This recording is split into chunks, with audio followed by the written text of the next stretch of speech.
those who are aspiring for Mukti, this dimension that we are referring to as Mahakala becomes of paramount importance. The Mahakala temple, it will shake you from the root of your existence.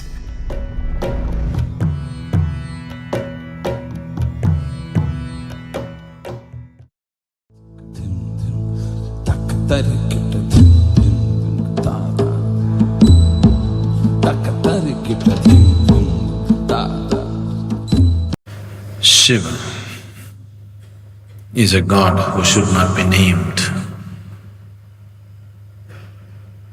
because to name him is to limit and curtail him.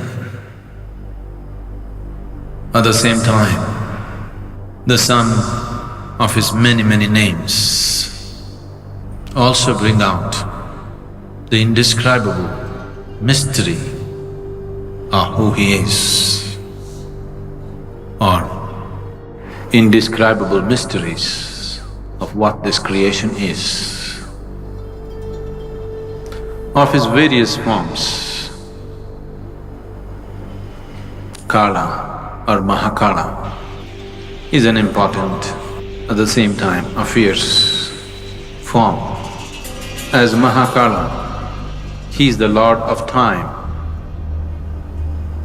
As kalaBhairava, he is the destroyer of time. Kala means time. Time, as you experience it, is only the cyclical movement of physical existence. The earth rotates, it's a day. The moon goes around the earth, that's a month. The earth goes around the sun, that's a year. Everything that you know as time, including your watch, is all about cycles. Everything that's physical is cyclical in nature. From atomic to cosmic, everything that's physical is naturally cyclical in nature. And because of your physical existence, because of your involvement with the physical nature of who you are, you have a sense of time. As you sit here, because you have a body, it is keeping time. If you become free from the cyclical moment of life, then we say you are in Mukti or absolute liberation. So those who are aspiring for Mukti, those who are seeking absolute liberation, for them this dimension that we are referring to as Mahakala becomes of paramount importance.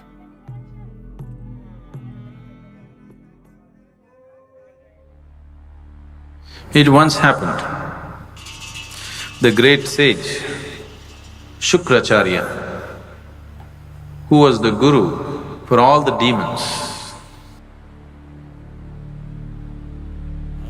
did a tremendous span of austerities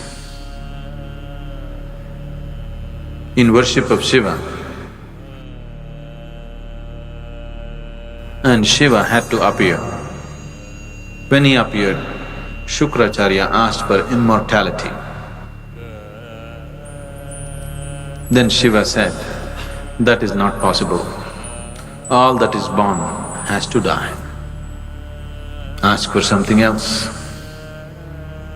Then ShukraCharya said, give me the power of rejuvenation, that any kind of wound, any kind of disease I can rejuvenate, give me that power. Shiva, being the ultimate healer, the master of all herbs and medicines,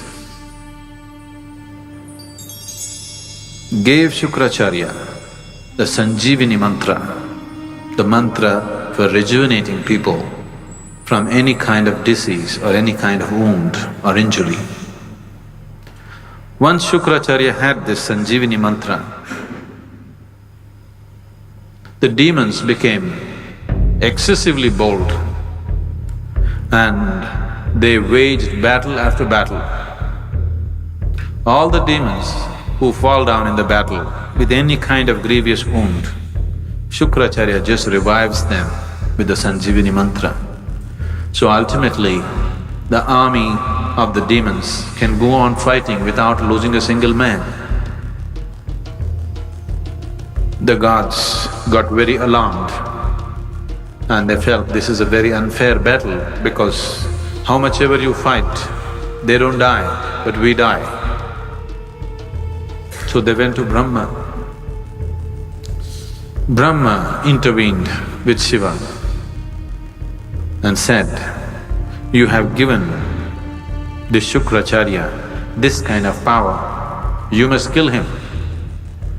Otherwise, there will be a complete imbalance in the world. The demons have an unfair advantage over the gods." Then Shiva said, "There is no need to kill him, I will contain him." Then the battle between the devas and the demons was going on. ShukraCharya was going about uttering the mantra and reviving all the demons from their injuries and wounds. Then across the horizon, a terrible creature, an ogress whose name was Kritika, came in a hideous form.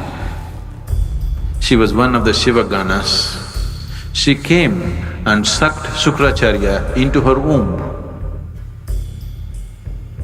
And there he remained as a fetus. And he was contained, and a balance was set forth between gods and demons. A more fair and just battles were fought. Then Brahma was so amused and he thought, it is only Mahakala who can do this. That without killing the person, he can completely contain his life. ShukraCharya remained in the womb of Kritika and his Sajeevani mantra became impotent. Or in other words, Mahakala froze time for ShukraCharya, that he cannot move on.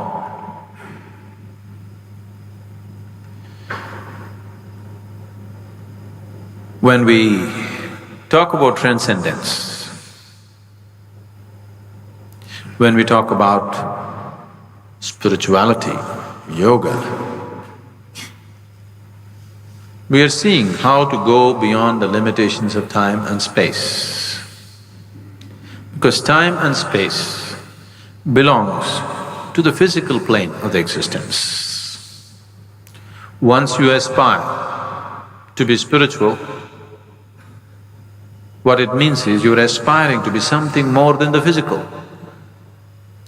Once you're something more than the physical, that means you're aspiring to be beyond the limitations of time and space.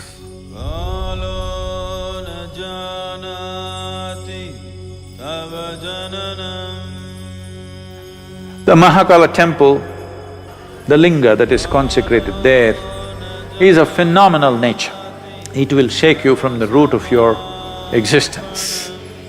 It is really an incredible consecration. It is just done for this purpose, that in some way it dissolves you.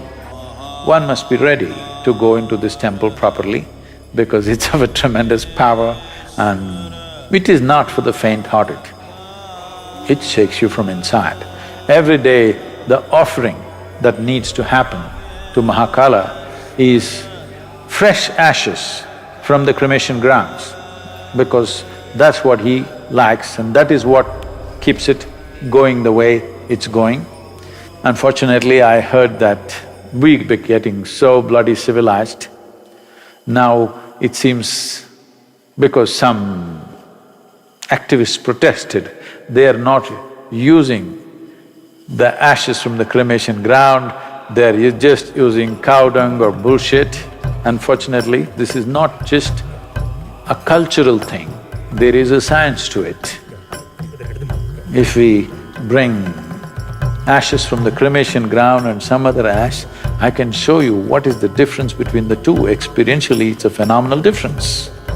And it's very, very important that this process is continued because that is the nature of Mahakala. The very presence of what this Mahakala Rupa is, when you go there, everything is gone, everything is burnt into ashes. That means you become free from the physical. It propels you towards your ultimate liberation. You want to do that gently, we have everything here. You want to do it in a boom way, you really want to be pushed hard and you are not faint-hearted, then Mahakala temple is a phenomenal process.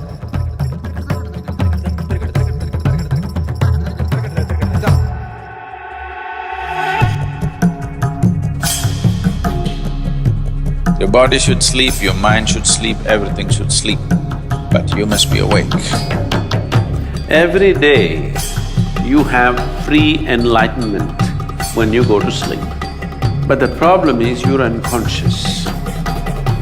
You master your mortality if you just manage to stay awake when you slip into sleep.